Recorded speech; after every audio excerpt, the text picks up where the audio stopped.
boosting confidence. The government should ensure that the available stocks of vaccine are used efficiently. So, as like any other country, even India has only limited number of vaccines, and the government of India should make sure that they will be using this limited number of vaccines efficiently. The downward trend in the fresh coronavirus infections in India continues to inspire confidence that the pandemic is on the wane. So it is a very fortunate thing that the infections of coronavirus are on a downward trend, which basically means that they're decreasing day by day. So obviously that's a very good thing to hear.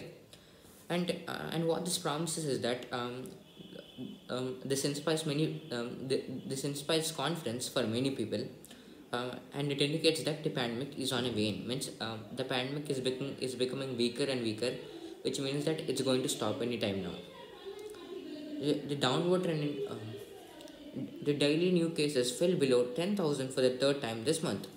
So the number of daily cases this month have fell down by 10,000. That's a huge step down, or that's a huge step up for the waning of the coronavirus cases. So we are making some huge progress. India's tally is now 10.9 million cases, and fresh reported fatalities were recorded below 100 for the eighth time this month, according to the Health Ministry data. So all over India, India's tally is now 10.9 million cases. So until now, we could reckon that we have 10.9 million cases, and fresh reported fatalities were recorded below 100 for the eighth time this month. And the cases which are coming freshly, they may be for the number of fresh cases might be 100. So the total number of cases might be 10.9 by plus the number of fresh cases, which is 100 here. On January 1st, there were around 20,000 fresh infections, which fell about to 11,000 by the month end. So on January 1st, on the day of January 1st, there were about 20,000 fresh infections, which fell about to 11,000 by the month end. So basically on the starting of the month January, there were 20,000 cases, and at the ending of the month, there were only 11,000 cases. Should a sharp decline continue for this month too, then it would truly be a prosperous turn of events. So if the same thing happens again, and if we fall to 1,000 cases, that would be a huge leap for us. So far, around 8.2 million doses of vaccines have been administered to healthcare workers and some frontline workers, though this is still below the first lot of 16 million doses of the Covishield and Covaxin that the government commissioned from vaccines to neighboring countries. So until now in India, 8.2 million vaccines have been given to various frontline people. And what I mean by frontline people is the paramedical staff, doctors, nurses, healthcare professionals, and so on. But 8.2 million is just the least amount of the vaccines which we have right now. We have over 16.5 million vaccines which we got from various countries, and the vaccines are Covaxin and Covishield. Including Covaxin and Covishield, which were made in India, we also have various vaccines coming from the foreign countries. India has also managed to donate vaccines to neighboring countries. So not only that, India also donated vaccines to neighboring countries. It not only took the vaccines from the foreign countries, like from the companies of AstraZeneca in Oxford and etc. It also donated various vaccines to various countries. For now, the supply seems so far exceed demand, with only around half of those enrolled for vaccinations showed up their doses. So the thing is that the vaccines which we have right now are not one dose vaccines. They are like 3 and 2 dose vaccines, which means that you need to take the vaccines like two or more times than that. The people who took vaccines, they showed up only for the first time, and they did not show up for the second time. Saturday marked 28 days since the first dose of the vaccines were administered, and time for the first batch of those inoculated to show up for their second dose. So, as I said, these vaccines may contain of 2 or 3 doses. And the people who got inoculated, which means that the people who got injected or vaccinated the first time, or the first batch of the people who got inoculated, um, they need to take the second dose.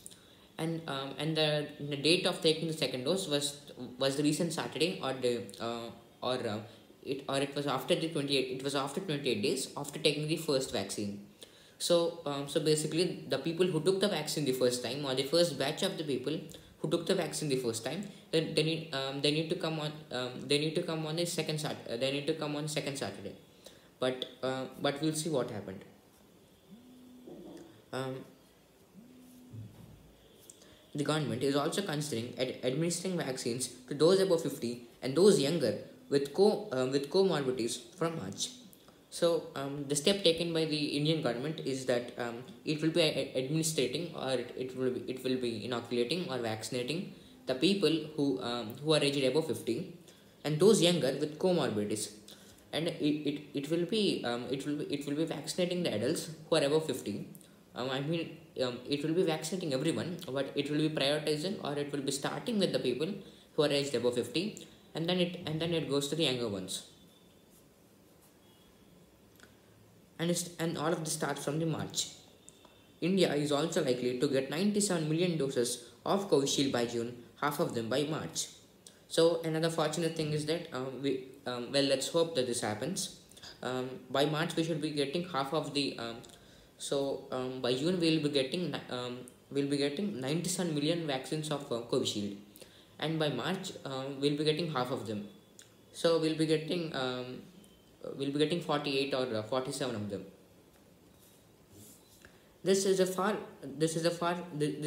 cry from many countries, but demand far exceeds supply, and experiments are underway to test if the different vaccines can be administered at first and second doses, so that more people may get at least one dose.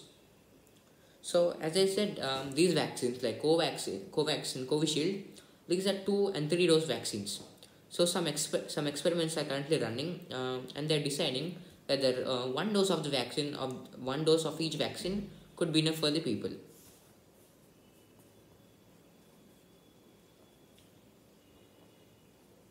However, the disappearance of a pandemic does not equate to the vanishing of the virus. So here's the catch. I said that the pandemic was waning, means it is decreasing day by day. And what I mean by it is that the spreading of the virus, or the infections among the people, or it may be the case that the immunity of the people is rising, but none of this means that the presence of the virus is decreasing.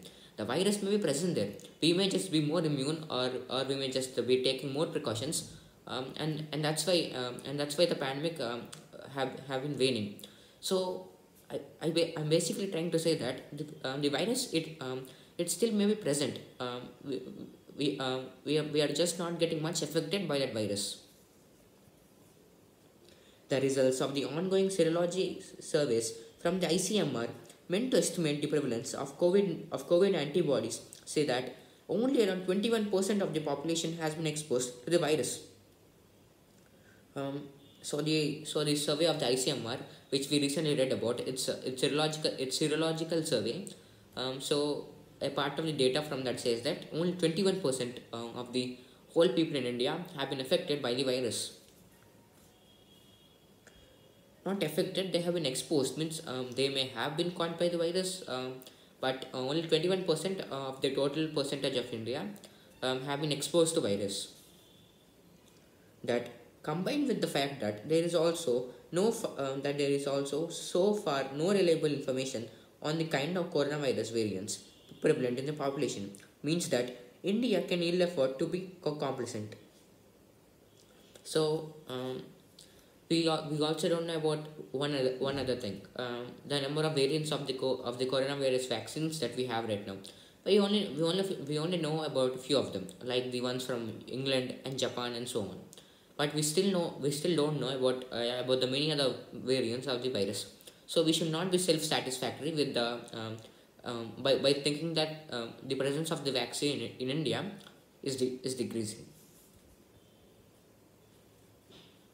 Though dreaded war, through though dreaded variants such as the South African one have not yet been identified in India, key mutations that are known to help the coronavirus evade antibodies have been reported in India.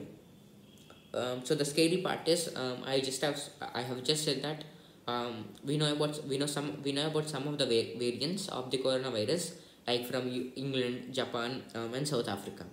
So the one from South Africa, we don't know whether the South African variant, we don't know whether it can prevent the effect of the antibodies of the vaccines, and could still get away with its effect.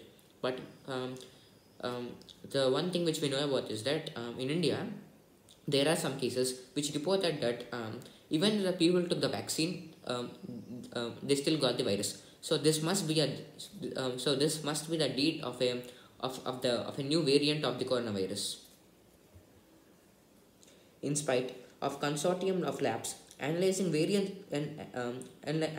variants since December, there is no firm indication that from the center if the UK variant has been found outside those with a history of international level. So we are starting to think that the South African variant may be in our country, and also there are various suspicions that are raising the question that even the variant of UK might be in India. So we are not sure with anything right now, and we should not take anything with ease. However, the government's message to not to be complacent and continue to adhere to mask use is in the right scientific spirit, given the uncertainty about the virus evolution. So as I said, we don't know about anything right now. So we must adhere to our precautions. Adhere means we should be following them, or we should basically stick with them. So we should be preferring the use of mask at all times, because we don't know about we don't know about the several variants that have arisen all over the world. So we definitely must not be self-satisfactory, or simply we should not be complacent. Considerable hesitancy continues to exist as evidenced in Chhattisgarh. The center should not the center should work on furnishing efficacy data on Covaxin, as well as improving public confidence in ways that the available stocks of vaccine can be efficiently used. So the center must make sure that the number of vaccines which it has right now and which it will be having, it should be using those very efficiently, and it should also focus on improving the confidence of the people of India. Thank you.